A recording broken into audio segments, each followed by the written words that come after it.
ተጽዕኖ ፈጣሪ የሚባሉ ሰዎችን መግደል ጀመረ።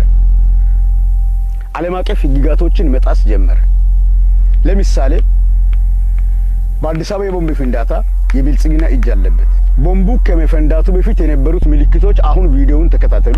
ያኔ የቦምብ ፍንዳታ ቀን ዶክተር አብይ ምን አይነት አክሽን እንደሰጠና ቦምቡ እንዴት እንደተፈነዳ ቪዲዮውን ተከታተሉት ከመጀመሪያ እስከ መጨረሻ። ሁለተኛ ኢንጂነር ስመኘው ተገደለ። ኢንጂነር ስመኘው እኔ አፋር ነኝ። የአፋር ብሔራዊ አብዮታዊ አንድነት ግንባር ወይም አፋር እጉጉሞ ነኝ። ስለማንኛውም ጨቋኝ ኢትዮጵያዊ ጉዳይ ይመለከተኛል። ስለዚህ ኢንጂነር ስመኘው ሲገደል ምን ተፈጠረ? ጠቅላይ ሚኒስትሩ ለጉብኝት ሄደ ተባለ። ባህር ዳር ላይ የአማራ ክልል ፕሬዝዳንት ሲሞት ጉብኝት ሄደ ተባለ። የተለያየ ችግሮች ሲመጡ ኦኬ ኢንጂነር ስመኘው መኪና ውስጥ ነው ተገድሎ የተገኘው። መኪና ውስጥ ሲገደል ሽጉጡ የተገኘው በቀኝ እጁ ላይ ነበር። በራሱ ሽጉጥ ራሱን አጠፋ ነው የተባለው። ሽጉጡ በቀኝ እጁ ላይ ነው የተገኘው። አንድ ሰው በቀኝ እጅ ሽጉጥ ይዞ ከሆነ ራሱን ማጥፋት የሚችለው በቀኝ ጆሮ በኩል መሆን ነበረበት። ሽጉጡ የተገኘው ቀኝ እጁ ላይ ነው። ሰውዬ ላይ ጥይቱ የገባው ግን በዚህ በግራ ጆሮ ገብቶ በዚህ ነበር የወጣው። የሚያቅ ዳኞችም በቦታው የነበሩ ሰዎች ምስክር ናቸው ለዚህ።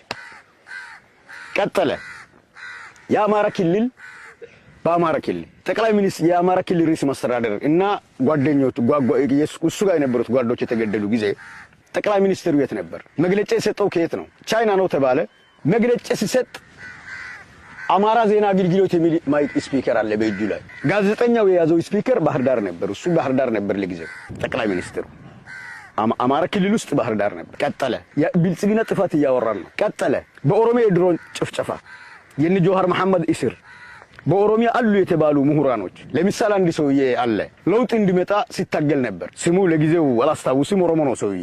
ውጭ ሀገር የነበረ ትልቅ የፖለቲካ ሰው ነበር። ባለ ሀብትም ነው። እሱ ውጭ ሀገር እያለ ለቤተሰቦችህ እንዳትነግረው ግን ፈልገንህ ነው ተብሎ ከጠቅላይ ሚኒስትር ጽሕፈት ቤት ይደወልለታል። ፓስፖርት አውጥቶ ልክ አዲስ አበባ ሲገባ ከኤርፖርት ተይዞ አሁን እስር ቤት ነው ያለው። ይሙት ይኑር አላሁ አዕለም፣ ግን አለ እስር ቤት ነው ያለው ሰውዬ። ቀጠል ትግራይ ክልል 9 ክልል ሆነን ወረር በመቀለ በኩል አድርጎ አስመራን ያስመታው ዶክተር አብይ ነበር። ሌላ አገር እንዲሳተፍ በጦርነቱ ላይ ይሄ እያወራን ያለ ነው። ስለ ብልጽግና ነው። ስለ ብልጽግናም ስለ ዶክተር አብይ ብልጽግናና ዶክተር አብይ የአንድ ሳንቲም ሁለት ገጾች ናቸው። ለምን? የብልጽግናው የፖለቲካ አይዲዮሎጂ ዶክተር አብይ ስለሆነ፣ የብልጽግናው ርዕዮተ ዓለም ዶክተር አብይ ስለሆነ፣ ጸሐፊው ዶክተር አብይ ስለሆነ። የዶክተር አብይ እናት ህልም አይታው ነበር ይባላል። አላሁ አዕለም።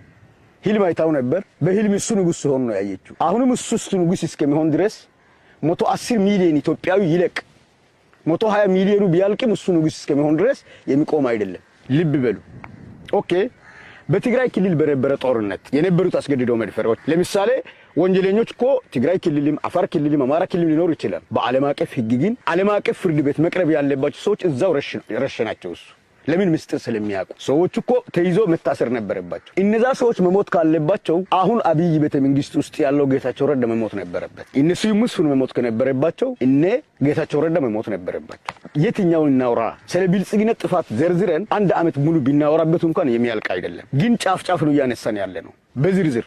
ይህ የኢትዮጵያ ህዝብ ያረስቶ ዛሬ ብልጽግና ለመምረጥ ሽሩ ጉድ ያለ። ሁለተኛ ብልጽግናው አባሎቻችን ናቸው ብሎ የሚያቀርበው የዩኒሴፍ እርዳታ የሚወሰድበት መዝገብ ይዞ ነው። ይህ የአባላቶቻችን ዝርዝር ነው እያለ ያለ። ምርጫ ቦርድ ይሄን እንዴት ሊቀበል ይችላል? እያንዳንዱ ወረዳ ላይ እያንዳንዱ ዞን ላይ ምርጫ ቦርዶች እነማን ናቸው? የብልጽግና አባላቶች ናቸው። እኔ ተቃዋሚ ሁኛ አይደለም። በአንድ ሀገር ውስጥ ዘላቂ የሆነ የዲሞክራሲ ባህል እንዲኖር እያንዳንዱ ኢትዮጵያዊ ማወቅ ያለበት ስለሆነ ነው የሚነግራችሁ። እንቀጥል። በጫካ ፕሮጀክቶች እስኪ ንገሩ። ጨበራ ጮርጮራ፣ ማታ ሀራሪ ሪዞርት፣ የአድዋ ቪክቶሪ፣ እነዚህ ሁሉ ተደማምሮ ቶታል ኢስቲሜቱ ባጀቱን ታውቃላችሁ? ባጀቱ ጠቅላላ ለዚህ የወጣው የአዲስ አበባ ኮሪደር ልማትን ጭምር የመጀመሪያ ፌዝ 100 ሚሊዮን ነበር የአዲስ አበባ ኮሪደር። እነዚህ ደምረን ቶታል ኢስቲሜቱ ቫልዩ 2.25 ትሪሊየን ብር ነው። 2.25 ትሪሊየን። እሺ ከ11 እና 15 ሚሊዮን ኢትዮጵያዊ ተሰደው እኮ በከንዳ ስር ነው ያለው የተፈናቀለ ማህበረሰብ። አንድ ሰው ጫካ ላይ ፕሮጀክት ይሰራል። አንድ ሰው ህልናችሁ ይሰራል። የማን ህልና ነው ይሄንን እየተቀበለ ያለው? አንድ ሰው ለቤተ መንግስት ይሄን ያክል ወጪ ያወጣል። ያደጉ ሀገሮች ምዕራባውያን እንኳን ለቤተ መንግስት የማያወጡትን ወጪ ለአዲስ አበባ ቤተ መንግስት እድሳት እያለ የሚያወጣ ፓርቲ ነው ይሄ። እስኪ ለኢትዮጵያ ህዝብ የተሰራው ልማት የታለ? የጫካ ፕሮጀክቶች እንደሆነ የተባበሩት አረብ ኢማራት ባለ ሀብቶች ንብረት ነው።